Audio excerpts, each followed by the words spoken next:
오늘 함께 살펴보실 하나님 말씀은 베드로전서 4장 7절부터 11절까지 말씀입니다.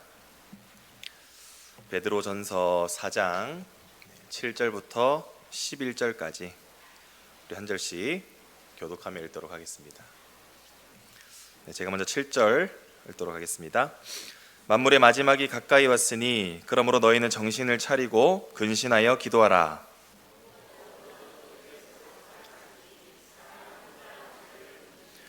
서로 대접하기를 원망 없이 하고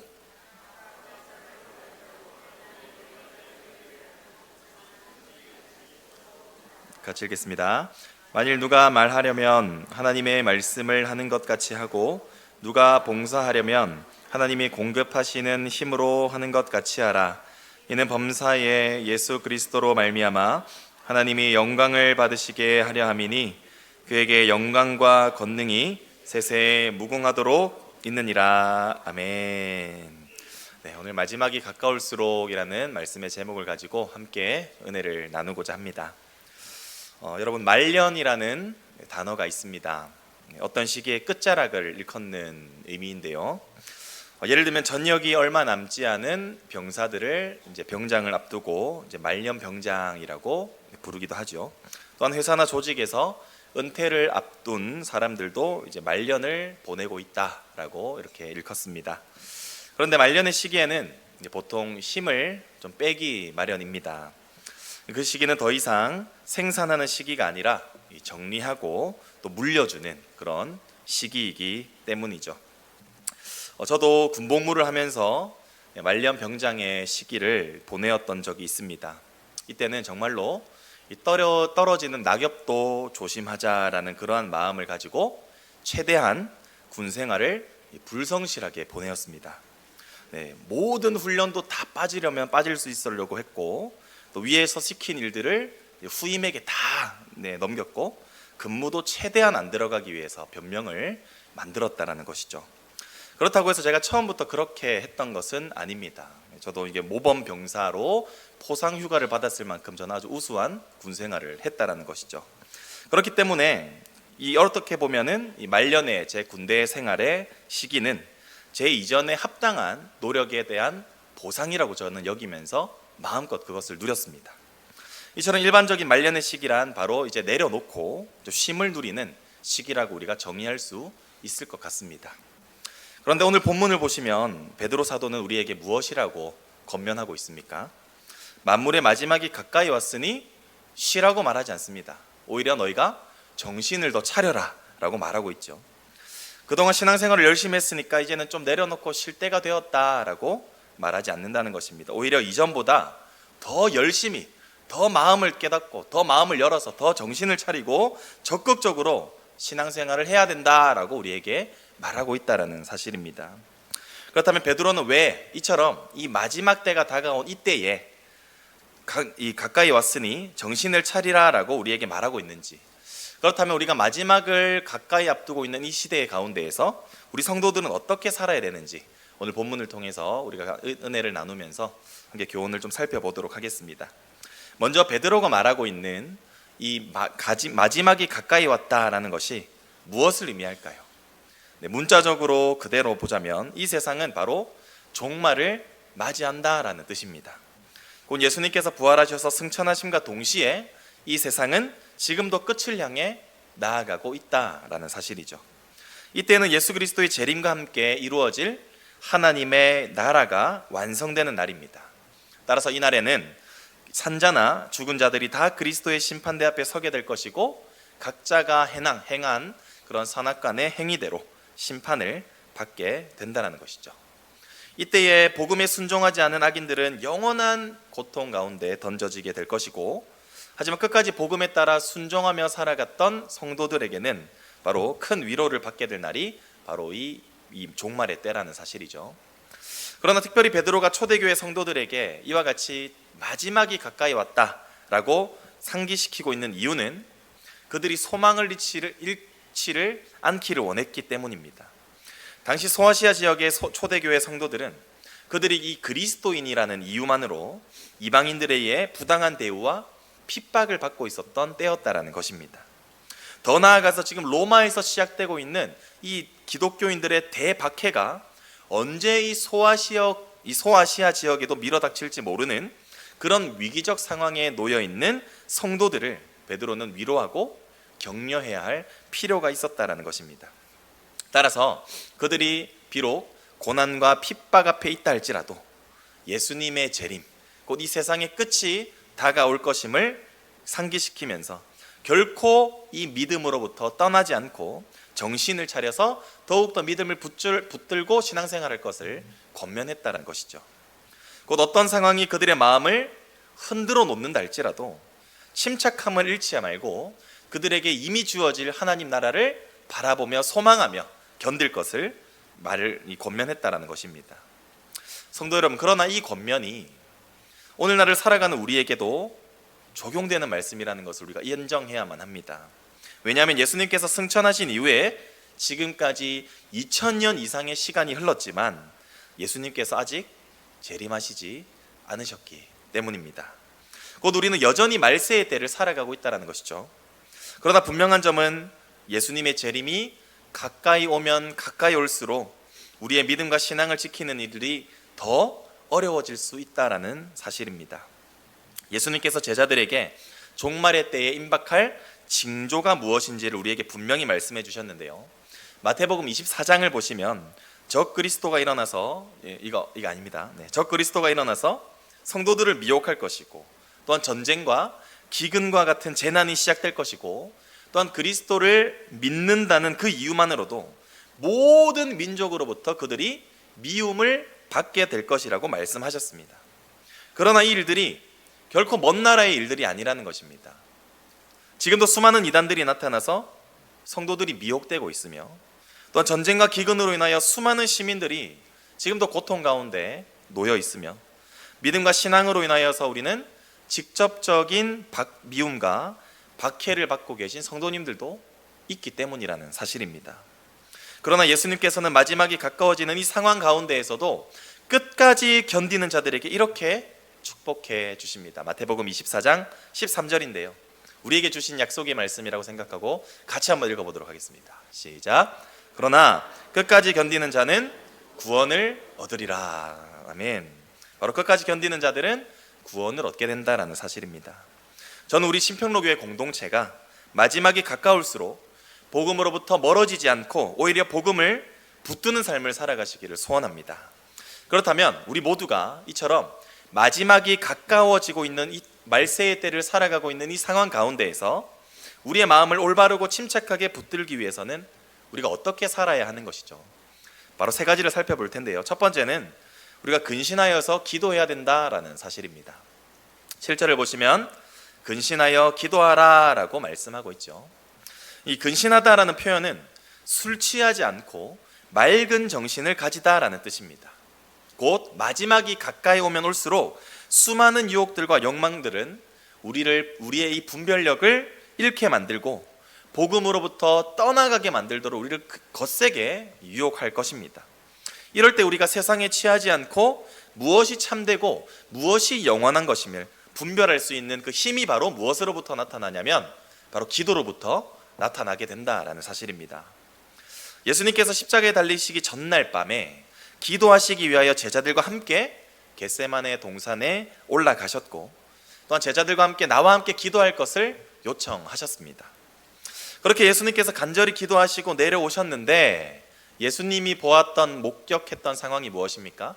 제자들은 모두가 다 자고 있었다라는 것입니다. 결국 이때 예수님께서는 시험에 들지 않게 깨어 기도하라 라고 말씀하셨는데요. 결국 제자들이 예수님의 말씀에 따라 기도하지 못하였고 잠은 그런 상황 가운데에서 제자들에게 어떤 일이 발생했을까요? 제자들, 예수님의 수제자라고 말했던 베드로는 예수님께서 십자가에 달리시던 그날 바로 예수님을 3번씩이나 모른다고 부인하게 되고요. 또한 모든 제자들이 다 뿔뿔이 흩어져서 예수님을 떠나버리게 되었지 않습니까? 반면에 깨어 기도하셨던 예수님은 비록 마음으로는 이 잔이 나에게서 떠나기를 간절히 바라셨지만 결국 간절히 기도함으로 말미암아 그 모든 유혹과 시험을 이겨낼 힘을 공급받았고, 결국 하나님 아버지의 뜻대로 십자가에 달려 죽기까지 순종하는 자리로 나아가게 되셨지 않습니까?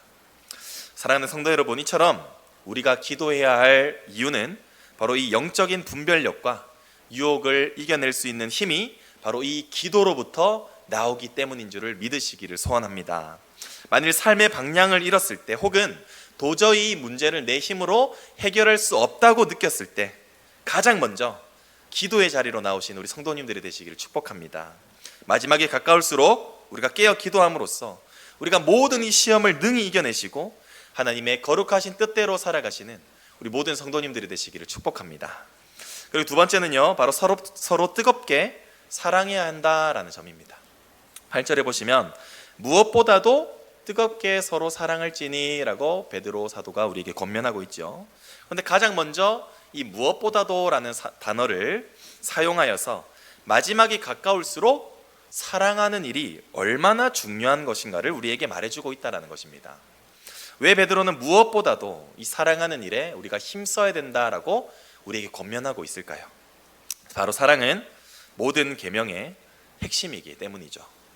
한 율법사가 예수님께 가장 큰 계명이 무엇입니까? 라고 물었을 때 예수님께서는 이렇게 대답하셨습니다. 마태복음 22장 37절부터 39절 말씀인데요, 바로 내 마음을 다하고 목숨을 다하고 뜻을 다하여 주 너의 하나님을 사랑하라 라고 말씀하셨고, 또한 내 이웃을 내 자신과 같이 사랑하라 라고 말씀하셨습니다. 바로 성도는 하나님과 이웃을 사랑하며 살아가야 할 의무와 책임이 뒤따른다라는 것이죠.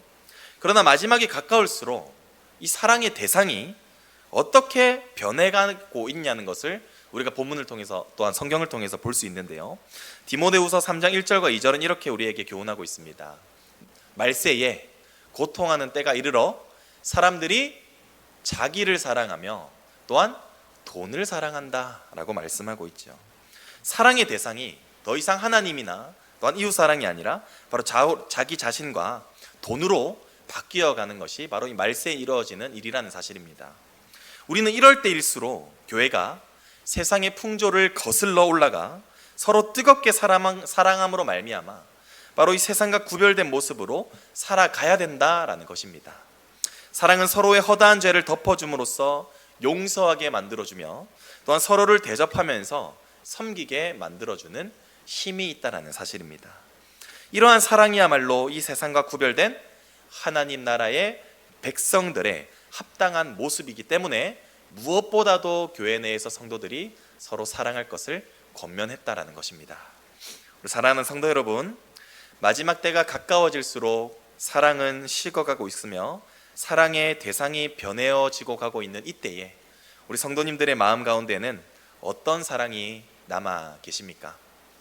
권면하기로는 우리 안에 정말로 더욱더 뜨겁게 하나님을 사랑하고 이웃을 사랑하는 데 힘쓰며 나아갈 수 있는 우리 성도님들이 되시기를 축복합니다. 그래야 우리가 마지막이 가까울수록 서로를 이해하기 힘들어도 우리가 사랑으로 이해하고, 또한 용서하기 힘들어도 또한 용서하며, 또한 섬기기 힘들지라도 우리가 섬기면서 그것을 희생하는 그런 삶을 살아갈 때에 우리 안에 계신 그 하나님의 사랑이 세상 가운데 선명하게 드러나고 깨어져가는 공동체가 다시 회복되며 말세의 어두운 시대 속에서도 우리는 빛과 소금의 역할을 감당하게 될 줄로 믿습니다. 마지막이 가까울수록 우리가 더욱더 뜨겁게, 무엇보다도 뜨겁게 서로를 사랑하며 살아가시는 우리 모든 성도님들이 되시기를 축복합니다. 그리고 마지막입니다. 세 번째는 바로 우리가 선한 청지기 같이 봉사해야 된다라고 우리에게 말하고 있습니다. 10절에 보시면 각각 은사를 받은 대로 하나님의 여러 가지 은혜를 받은 선한 청지기 같이 서로 봉사하라 라고 우리에게 말씀하고 있죠. 먼저 베드로는 봉사하되 각각 은혜를 받은 대로 봉사할 것을 우리에게 권면하고 있습니다. 이 각각이라는 표현이 무엇일까요? 이것은 바로 구원받은 성도라면 예외 없이 이곳에 모인 우리 모두가 다 하나님께로부터 은사를 받았다라는 뜻입니다. 하나님께서 우리에게 은사를 주신 목적은 분명합니다. 바로 그리스도의 몸된 교회를 세우려 하셨기 때문이죠. 에베소서 4장 12절에 보시면 이렇게 말씀하고 있습니다. 봉사의 일을 하게 하며 그리스도의 몸을 세우게 하려 하심이라. 따라서 우리가 받은 은사를 우리가 이것을 가지고 자랑하거나 비교할 필요도 없으며 또 내가 가진 은사가 왜 이렇게 작은 거야 라면서 우리가 주눅들 필요도 없다라는 것입니다. 모든 은사는 우리의 노력이나 자격에 의해서 주어진 것이 아니라 다 우리 하나님께서 주님의 몸된 교회를 세우기 위해서 우리에게 주신 바로 하나님의 것이기 때문이라는 사실입니다. 그렇기 때문에 우리는 청지기와 같은 자세로 교회를 세우며 섬기며 봉사해야 된다라고 베드로가 권면하고 있는 것입니다. 베드로가 말하는 이 청지기는 과연 무엇일까요? 쉽게 말씀드리면 청지기는 주인의 재산을 가지고 관리하고 운영하는 사람을 뜻합니다. 청지기에게는 그 어떤 것도 내 것이 없다는 것이죠. 모든 것은 다 주인의 것이며 청지기는 이 주인의 것으로 뜻대로 충성스럽게 그것을 사용할 책임이 있을 뿐이라는 사실입니다. 이와 같이 우리가 받은 은사도 내 것이 아니라 모든 것이 다 하나님께서 나에게 그냥 주신 선물이기 때문에 하나님의 것으로 하나님의 교회를 세우고 섬기며 관리하는 것이 바로 마땅한 자세라고 말하고 있는 것입니다. 그런데 섬기되 우리가 어떤 자세로 우리는 교회를 봉사해야 되느냐, 우리 11절에 이 하이라이트 부분을 보시면 이렇게 일하라고 우리에게 말하고 있습니다. 바로 하나님이 공급하시는 힘으로 하는 것 같이 하라라고 말씀하죠. 바로 섬기면서 자신의 실력이나 또 능력을 자랑하지 않고 모든 능력의 근원이 되시는 능력의 근원이 바로 하나님이심을 인정하면서 겸손한 마음으로 우리가 교회를 봉사해야 되는 것이 바로 청지기적으로 우리가 교회를 봉사해야 될 우리의 자세라는 사실입니다. 그렇다면 왜 마지막이 가까울수록 우리는 봉사에 힘써야만 하는 것일까요? 그래서 11절 말씀인데요. 그래서 우리가 같이 한번 읽었으면 좋겠습니다. 우리 하이라이트 부분만 읽겠습니다. 시작. 이는 범사에 예수 그리스도로 말미암아 하나님이 영광을 받으시게 하려 하심이 그에게 영광과 권능이 세세에 무궁하도록 있느니라. 아멘. 이는 우리 은사에 따라서 우리가 교회를 섬길 때마다 누가 영광 받으시기 때문입니까? 하나님께서 영광 받으시기 때문입니다. 그러나 우리는 이 동기 하나만으로도 우리가 각자가 가진 이 은사에 따라 교회를 섬기기에 우리는 최선을 다해야 된다라는 점인데요. 왜냐하면 사람의 제일 되는 목적이 바로 하나님을 영화롭게 하는 것이기 때문입니다. 여기서 영화롭게 한다라는 것은 바로 하나님께 영광을 올려드린다는 말과 동일한 단어입니다. 이 말세의 때의 세상 사람들은 계속해서 자신의 이름을 높이고 자기의 영광을 추구하며 살아갑니다. 그러나 마지막 때에 살아가는 우리 성도들은 끝까지 하나님께만 영광을 올려드리는 삶이 되어야 된다는 것입니다. 왜냐하면 이것이 우리의 궁극적인 삶의 목적이기 때문입니다. 사랑하는 성도 여러분, 이러한 점에서 직분에는 은퇴가 있어도 사명에는 은퇴가 없다라는 말이 참으로 맞는 말인 것처럼 보입니다. 왜냐하면 하나님께서 우리 모두에게 각각 맡겨주신 그 은사와 사명은 세월이 지나도 결코 변하거나 사라지지 않기 때문이죠. 우리 하나님께서는 우리 모두의 봉사와 섬김을 통하여 예수 그리스도의 몸된 이 교회인 이 신평로 교회를 세워가고 또한 여러분들의 봉사와 섬김을 통하여 지금도 영광 받으시고자 하십니다. 그렇기 때문에 우리가 마지막이 가까워지는 이때에 우리에게 주신 그 은사로서 우리가 더욱더 열심히 교회를 섬겨 나가시기를 축복합니다. 나이는 또한 은퇴는 결코 교회를 섬기지 않는 것에 대한 변명이 되지 않습니다. 우리 모두에게는 각각 주어진 사명에 따라서 은사에 따라서 교회를 계속해서 섬겨야 되는 책임이 있기 때문인 것이죠. 그렇기 때문에 주님께서 다시 오실 그날까지 정말로 우리의 목적이 오직 하나님께 영광 올려드리는 삶이 되셔서 우리가 견고한 이 교회를 세워나가기에 힘써 나가시는 우리 성도님들이 되시기를 축복합니다.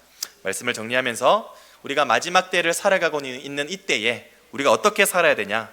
첫 번째, 기도하며, 두 번째, 서로 사랑하며, 세 번째, 교회를 봉사하는 것이 바로 이 말세를 따라가는 저와 여러분들의 끝까지 변치 않을 삶의 자세인 줄로 믿습니다. 이러한 삶을 위하여 더욱더 힘써 나아가는 우리 모든 성도님들이 되시기를 예수 그리스도의 이름으로 축복합니다. 기도하겠습니다.